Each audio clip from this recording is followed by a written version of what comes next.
Municipal chairperson ఎన్నిక సందర్భంగా ఉద్రిక్తత చోటు చేసుకుంది. బీఆర్ఎస్ నేత ఎర్రబెల్లి దయాకర్ రావు ఆఫీస్ ని పోలీసులు దిగ్బంధించారు. ఎంపీ వద్దిరాజు రవిచంద్రను అరెస్ట్ చేశారు. Torrur municipality chairman, vice chairman ఎన్నిక కోసం క్యాంప్ లో ఉన్న బీఆర్ఎస్ కౌన్సిలర్లతో వరంగల్ జిల్లా పర్వతగిరి మండల కేంద్రం నుంచి మాజీ మంత్రి ఎర్రబెల్లి దయాకర్ రావు బస్సులో బయలుదేరారు. అయితే తొర్రూరులో 144 సెక్షన్ అమల్లో ఉండటంతో వారికి అనుమతి లేదంటూ పోలీసులు కాన్వాయ్ ని అడ్డుకున్నారు.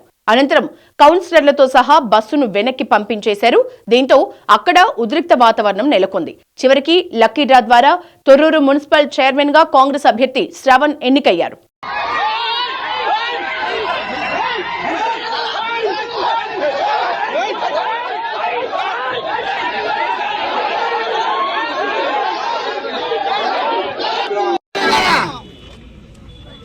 ఎంత ఘోరం అంటే రేవంత్ రెడ్డి పరిపాలన ప్రజాస్వామ్యం అంటేనే ఘోరంగా తయారైంది.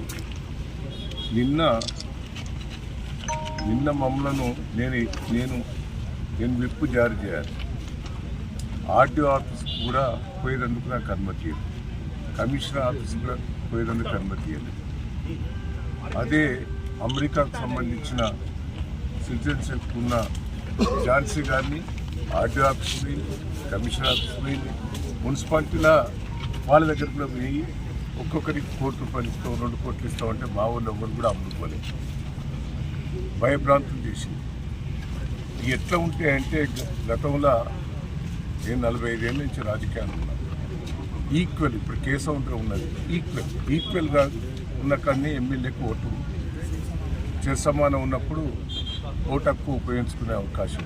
ఇక్కడ ప్రజలు, తొర్రూరు పట్టణ ప్రజలు క్లియర్గా మాకు 9 ఇచ్చారు, వాళ్ళకి 7 ఇచ్చారు. అంటే మేము మెజార్టీ ఉన్నాం. ఈక్వల్ లేవు. సరే ఎమ్మెల్యే ఓటు ఉపయోగించుకున్నదంటే అందుకే. కానీ ఎంపీ కావ్య గారు వరంగల్లో ఆమె అప్లై చేసుకున్నది. వరంగల్లోనే నాకు ఓటకు కావాలని ఆమె పిటిషన్ పెట్టుకున్నది. ఆ పిటిషన్ ప్రకారంగా ఆమె పిటిషన్లు ప్రమాణ స్వీకారం చేసిండ్రు. ఇక్కడ నీకు ఓటకు కల్పించినామని క్లియర్గా వాళ్ళకు ఆధారాలతో ఇచ్చింది. 3 రోజుల బట్టి మేము ప్రయత్నం చేస్తున్నాం. ఆర్డీఓ గారి దగ్గర, కలెక్టర్ దగ్గర, మున్సిపల్ కమిషనర్ దగ్గర.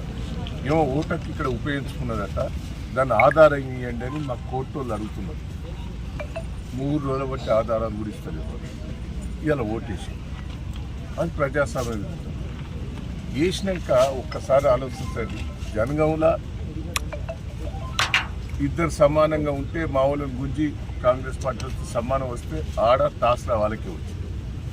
తొర్రూరులో టాస్లా చైర్మన్, వైస్ చైర్మన్ వాళ్ళకే వచ్చింది. అంటే దీంట్లో కూడా మోసం. ఈ టాస్ పెట్టే కాడ కూడా వాళ్ళ అభ్యర్థులనే పేర్లు రాసుకొని వాళ్ళే మొత్తం పెట్టినట్టే మాకు అయిపోతారు. మళ్ళీ చూపెట్టు అంటే మా వాళ్ళు అడిగితే కూడా చూపెట్టే పరిస్థితి లేదు. ఎట్లా తీసిందనే చూపెట్టాడు. అంటే నాకు బాధ అనిపిస్తుంది. ఒక పక్క ఏడుపు కూడా వస్తుంది. ఏంది ప్రజలు ఇంత మాకు పట్టం కట్టిన తర్వాత ఎందుకు ఇట్లా చేస్తున్నారు ఈ ప్రభుత్వం? మరి అధికారులు ఇట్లా ఎందుకు చేస్తున్నారు? నన్ను ఎందుకు తీసుకొచ్చి ఇక్కడ పోలీస్ స్టేషన్? మా వాళ్ళందరినీ అరెస్ట్ చేసినాడు. ఆడవాళ్ళు ఆబ్జెక్షన్ చెప్పేటోళ్ళు, మా చైర్మన్గా నిలబడ్డ కుటుంబ సభ్యులందరినీ కూడా పట్టుకొచ్చి పోలీస్ స్టేషన్లో పెట్టినట్టు. మా మిస్సెస్ను పోలీస్ స్టేషన్లో అరెస్ట్ చేసి పెట్టారు. నన్ను అడిగి రాకుండా చేశారు. నేను తొర్రూరులో నాకు ఇల్లు ఉన్నది, తొర్రూరులో నాకు ఆఫీస్ ఉన్నది. నేను ఎప్పుడు తొర్రూరులో పండుకుంటుంది. మరి నా తొర్రూరులో ఆఫీసులో నన్ను ఉంటానంటే కూడా నుంచి తీసుకొచ్చి ఇక్కడ పెట్టారు. నర్సులపేట తీసుకొచ్చారు. ఆడ ఝాన్సీ గారికి సిటిజన్షిప్ అమెరికాలో ఉన్నదా? ఇక్కడ ఇల్లు లేదు, ఏది లేదు, తొర్రూరులో బాధాపుతున్నదా? అంటే ఎంత ఘోరం అండి. 45 ఏళ్ళ రాజకీయాలలో ఇంత మోసం, ఇంత దగ నేను ఎప్పుడు కూడా రాజశేఖర్ రెడ్డి పీరియడ్లో కూడా ఇట్లా ప్రజాస్వామ్య విరుద్ధంగా ఎప్పుడు కూడా చేయలేదు. కానీ ఇప్పుడు ఎందుకో ప్రజాస్వామ్య విరుద్ధంగా నాకు రాజకీయాలలో ఈ కక్ష సాధింపులు చేయటం వల్ల రాజకీయాల్లో ఉండాలన్నా తప్పుకోవాలన్నా ఏంది ఇంత గోస? ఏందండి? ప్రజలు నాకు పట్టం కట్టారు. సర్పంచ్ ఎన్నికలలో మెజార్టీ సీట్లు ఇచ్చారు. నేను 46,000తో ఓడిపోతే నాకు 2,000 లీడ్ ఇచ్చిండు సర్పంచ్ ఎన్నికలు. పెద్ద గ్రామ పంచాయతీలని నన్నే గెలిపించారు. ఇవాళ మున్సిపాలిటీ కూడా మెజార్టీ వచ్చింది. ఇంత ప్రజాస్వామ్యంగా వచ్చిన దాన్ని ఇంత దౌర్జన్యంగా చేస్తాం. నాకైతే బాధ ఉన్నది, నాకు ఏడుపు వస్తున్నది. అసలు రాజకీయాల్లో ఉండాలన్నా, రాజకీయాల నుంచి తప్పుకోవాలన్నా అనిపిస్తుంది. నాకైతే ఇంత గోస ఇంత ప్రజాస్వామ్య విరుద్ధంగా చేస్తుంటే ప్రజలు పాపం సంతోషంగా ఉన్నారు. కార్యకర్తలు కూడా రాత్రింబోలు కష్టపడ్డారండి. మా కార్యకర్తల కష్టం చూస్తే అయితే నాకు బాధ అనిపిస్తారు. ప్రజలైతే కార్యకర్తలు 2 రోజుల బట్టి భోజనం లేకుండా 10,000 మంది కార్యకర్తలు వచ్చి రాత్రింబోలు కష్టపడ్డారు నా కోసం. నేను ఏం చెప్పాలి, ఏందైనా చెప్పాలి, ఎట్లా ఇంత విరుద్ధంగా చేస్తా అంటే రాజకీయాలలో నేను ఉండాలా పోవాలా నాకైతే బాధ ఉంటుంది. దయచేసి ఏంది ఈ దౌర్జన్యం? పోలీసు వాళ్ళు కూడా దయచేసి ఇట్లా చేయటం కూడా మంచిది కాదు. కేసీఆర్ని చూస్తే ఒక పక్క అభిమానం, దయాన్ని చూస్తే అభిమానం ప్రజలు. కానీ ఇంత అరాచకాలు చూస్తుంటే నాకైతే ఏమన్నా చెప్పండి, నా కార్యకర్తలకు ఏం జవాబు చెప్పుకోవాలి, కార్యకర్తలకు నేను ఏం జవాబు చెప్పాలి? పాపం తెగించి పనిచేసారు ఈ రోజులు. జై తెలంగాణ, జై తెలంగాణ, జై తెలంగాణ.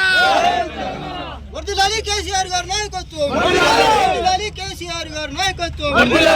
కాంగ్రెస్ కాంగ్రెస్ కాంగ్రెస్ ముఖ్యమంత్రి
స్టేజ్ కడుపు